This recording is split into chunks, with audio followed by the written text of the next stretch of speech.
संसद के पदाधिकारियों के अंतर्गत मैंने आप लोगों को और अन्य पदाधिकारियों के बारे में बताया था।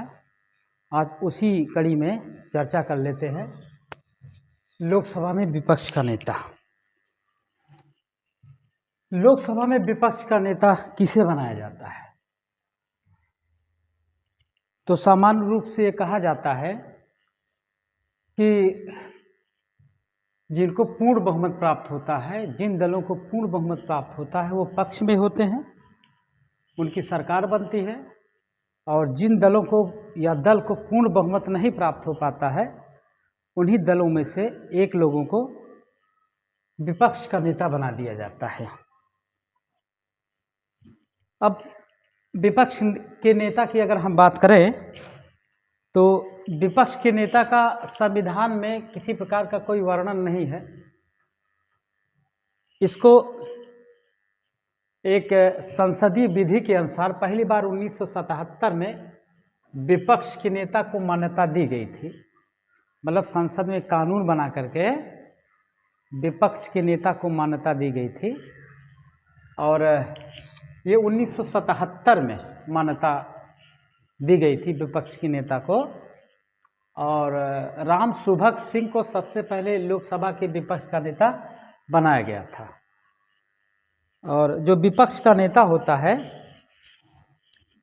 वो उसको जो अथॉरिटी मिली होती है वह कैबिनेट मंत्री का दर्जा उसको दिया जाता है। कैबिनेट मंत्री की तरह उसको अथॉरिटी मिलती है। हालांकि उसको किसी प्रकार का कोई मंत्रालय नहीं दिया जाता है।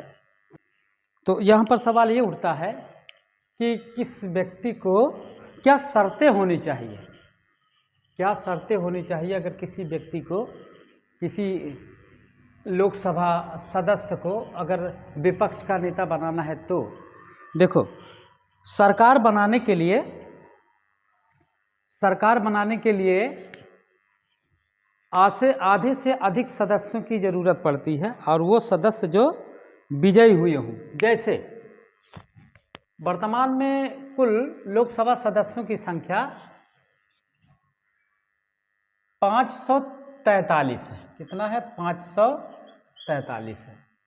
इस समय लोकसभा सदस्यों की कुल संख्या 543 है और 543 का जो आधे से अधिक होना चाहिए, यानी कि 272, लगभग 272 या 73 सदस्य, अर्थात जिस दल के 272 अथवा 73 सदस्य जीत करके आते हैं उन्हीं की सरकार बनती है। और बोला जाता है कि पूर्ण बहुमत की सरकार इनकी बनी है, तो पक्ष में हो जाते हैं। हालांकि सरकार बनाने के लिए गठबंधन भी चलता है, गठबंधन की भी सरकारें बनती हैं। जब किसी दल को पूर्ण बहुमत प्राप्त नहीं होता है तो गठबंधन से सरकारें बन जाती हैं। लेकिन पूर्ण बहुमत की सरकार बनाने के लिए आधे से अधिक सदस्यों का होना जरूरी होता है, जीतना। तो किसी दल के सदस्य किसी भी पार्टी के हो सकते हैं, अगर उनको 272 या 73 सीटें मिल जाती हैं, विजयी होते हैं, तो पक्ष में आ जाते हैं। अब विपक्ष की बात आती है तो किसे विपक्ष का नेता बनाया जाता है? तो एक शर्त इसकी होती है कि जितनी सदस्य संख्या होनी चाहिए उसका कम से कम 1/10, कम से कम 1/10 सदस्य उस दल के जीते हों, तभी वह दल जो है विपक्ष का नेता बना सकता है। यानी कि विपक्ष के नेता बनने के लिए जो सबसे अहम शर्त होती है वह सदस्यों की संख्या कम से कम 1/10 होनी चाहिए। अगर 1/10 सदस्य जीत करके आते हैं, कम से कम 1/10, तो उन्हीं व्यक्तियों को जो है, उन्हीं में से एक व्यक्तियों को जो है लोकसभा के विपक्ष का नेता चुन लिया जाता है। और इसके बाद हम देख लेते हैं, और इसके बाद तमाम इनकी शर्तें होती है। अभी मैंने बताया संविधान में इनका कोई वर्णन नहीं है विपक्ष के नेता का, ठीक है। एक अधिनियम बना करके, संसद में एक कानून बना करके 1977 में विपक्ष के नेता को मान्यता दी गई थी और राम सुभग सिंह जो थे वो सबसे पहले लोकसभा विपक्ष के नेता चुने गए थे और विपक्ष के नेता को कैबिनेट मंत्री का दर्जा प्रदान किया गया है।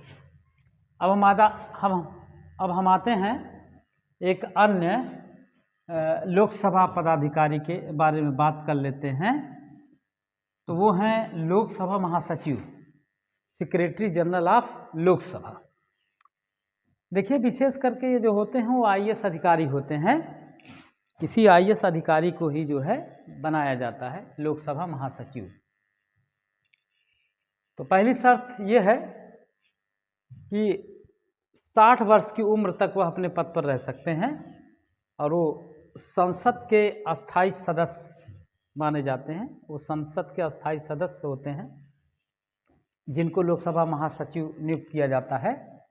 उनकी उम्र अधिक से अधिक यानी कि 60 वर्ष की अवस्था में रिटायर हो जाएंगे, तो 60 वर्ष की उम्र तक वह अपने पद पर रह सकते हैं और लोकसभा के प्रति ये उत्तरदायी होते हैं। जो संसद ये जो लोकसभा महासचिव होते हैं वो लोकसभा के प्रति उत्तरदायी होते हैं। इतना ध्यान दीजिएगा, लोकसभा के प्रति उत्तरदायी होते हैं।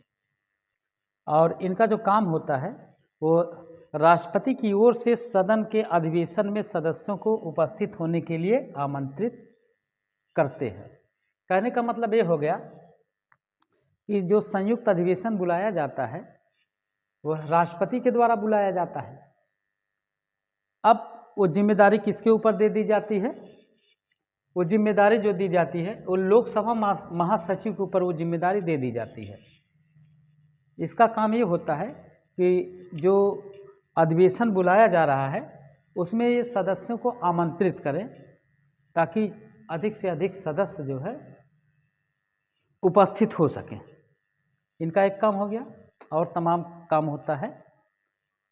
और जब अध्यक्ष नहीं होते हैं, जैसे लोकसभा अध्यक्ष नहीं है या मौके पर क्या नाम है लोकसभा उपाध्यक्ष नहीं है, तो उनकी उपस्थिति में विधेयकों को ये प्रमाणित करता है कि कौन सा विधेयक धन विधेयक है, कौन सा वित्त विधेयक है, कौन सा संविधान संशोधन विधेयक है, कौन सा साधारण विधेयक है। उन विधेयकों की जो पहचान किया जाता है, मतलब अगर लोकसभा अध्यक्ष और लोकसभा उपाध्यक्ष ना हो तो विधेयकों की पहचान यही करते हैं संसद क्या नाम है लोकसभा महासचिव करते हैं।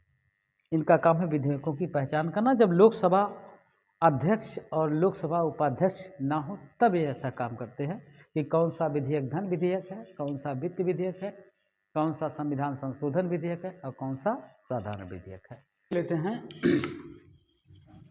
लोकसभा की विशेष शक्तियाँ।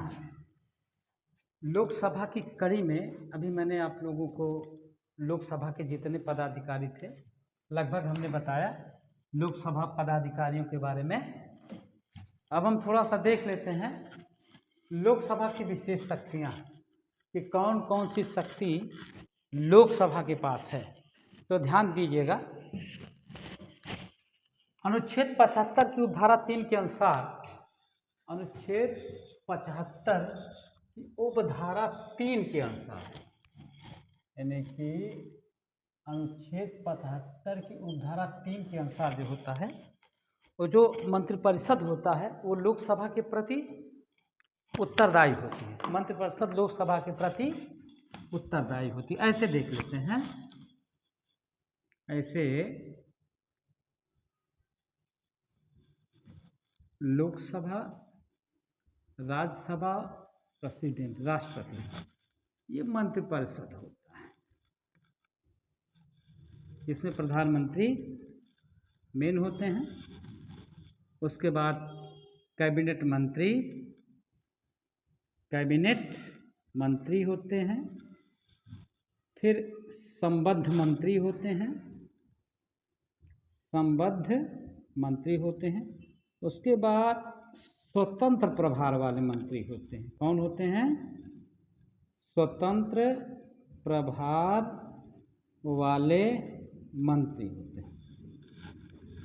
तो ध्यान दीजिएगा कि अनुच्छेद 75 की उपधारा 3 के अनुसार जो है मंत्रिपरिषद जो होती है किसके प्रति उत्तरदायी होती है? लोकसभा के प्रति उत्तरदायी होती है। यहाँ पर एक चीज और ध्यान देना है कि हमारे संविधान में मंत्रिपरिषद शब्द का उल्लेख किया गया है, मंत्रिमंडल शब्द का उल्लेख नहीं किया गया है जब हमारा संविधान बन रहा था। तो मंत्रिपरिषद के अंतर्गत 4 प्रकार के मंत्रियों को सम्मिलित किया जाता है। पहले प्रधानमंत्री, दूसरा कैबिनेट, तीसरे संबंध मंत्री और चौथे स्वतंत्र प्रभार वाले मंत्री। तो ये मंत्रिपरिषद में आते हैं 4 प्रकार के मंत्री, प्रधानमंत्री, कैबिनेट मंत्री, रक्षा मंत्री और स्वतंत्र प्रभार वाले मंत्री। और कैबिनेट मंत्री के अंतर्गत जो आते हैं वो प्रधानमंत्री आते हैं और उनका कैबिनेट आता है। तो अनुच्छेद 75 की उपधारा 3 के अंतर्गत जो मंत्रिपरिषद होता है वो लोकसभा के प्रति उत्तरदायी होता है। और दूसरी बात कि लोकसभा के सदस्यों के द्वारा सामान्य बहुमत से अविश्वास प्रस्ताव पारित करके मंत्रिपरिषद को समाप्त भी किया जा सकता है, सरकार गिराया भी जा सकता है। किसके द्वारा? अविश्वास प्रस्ताव के द्वारा। और वो अविश्वास प्रस्ताव कौन लाता है? वो विपक्ष वाले लाते हैं।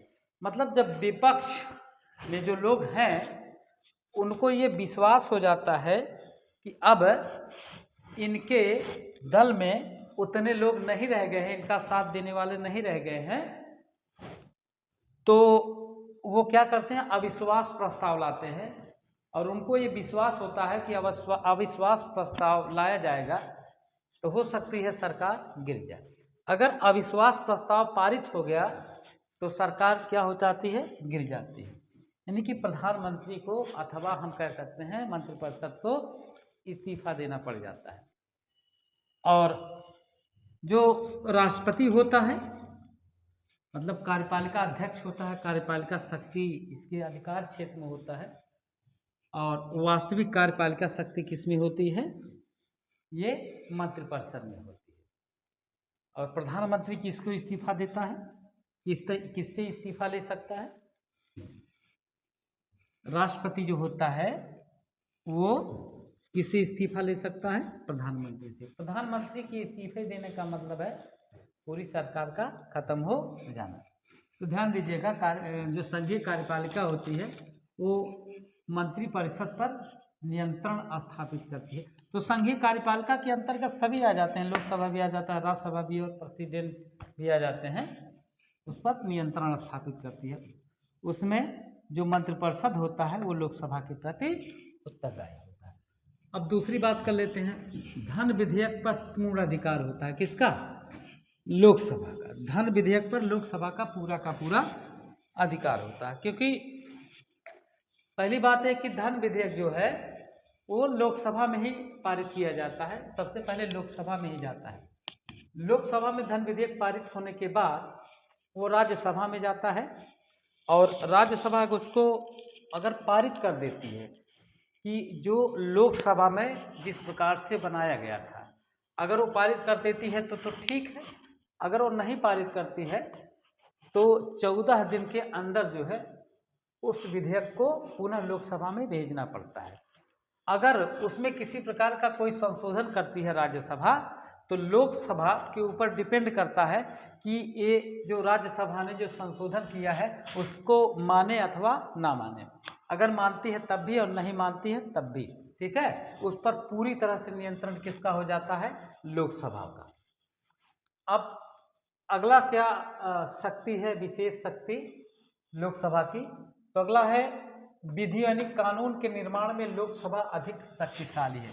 कानूनों के निर्माण में लोकसभा क्या है? अधिक शक्तिशाली है। कैसे अधिक शक्तिशाली है? देखिए, जैसे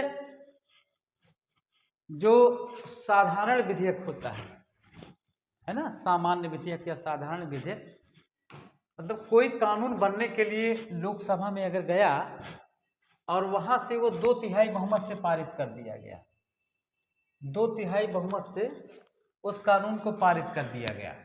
कोई कानून अगर बनने के लिए जाता है लोकसभा में तो वहाँ के सदस्यों ने 2/3 बहुमत से उस कानून को पारित कर दिया, और वही फिर कहाँ जाएगा, वही राज्यसभा में जाएगा। अगर राज्यसभा ने उस कानून को पारित नहीं किया, मतलब किसी प्रकार का मतभेद हो जाए, तो राज्यसभा उस कानून को अपने पास 6 माह तक रख सकती है।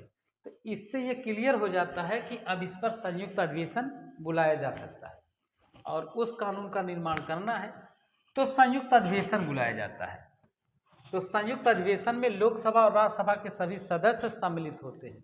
तो जो कानून पहले 2/3 बहुमत से बन रहा था, अब किससे होगा, अब साधारण बहुमत से बनेगा।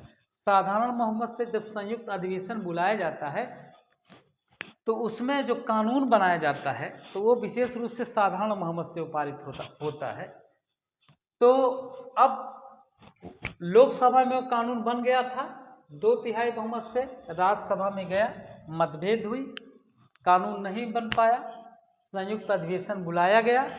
अब संयुक्त अधिवेशन जब बुलाया जाएगा तो उसमें जो कानून बनेगा वो साधारण बहुमत से बनेगा, मतलब 50% प्लस 1-2 करके 50% से अधिक सदस्यों ने समर्थन में वोटिंग कर दिया तो कानून बन जाता है। किस हिसाब से बनता है, किस आधार पर, साधारण बहुमत से बन जाता है। तो इसी वजह से जो है लोकसभा अधिक शक्तिशाली है, किसके निर्माण में, कानून या विधियों के निर्माण में। अब अगला देख लेते हैं, लोकसभा राष्ट्रीय आपात के समय अपने कार्यकाल में वृद्धि कर सकती है। अगर राष्ट्रीय आपात लग जाए, मतलब अनुच्छेद 352 के अंतर्गत जो है राष्ट्रीय आपात घोषित किया जाता है, तो लोकसभा राष्ट्रीय आपात के समय अपने कार्यकाल में वृद्धि कर सकती है, मतलब एक बार में 1 वर्ष के लिए वृद्धि कर सकती है। ये भी लोकसभा के पास विशेष शक्ति प्राप्त है। और अगला अगर हम देखते हैं तो अनुच्छेद 352 मतलब राष्ट्रीय आपात को समाप्त करने की शक्ति किसके पास होती है, लोकसभा के पास होती है। ये तमाम ऐसी शक्तियां हैं जो लोकसभा के पास होती है, राज्यसभा के पास नहीं होती है।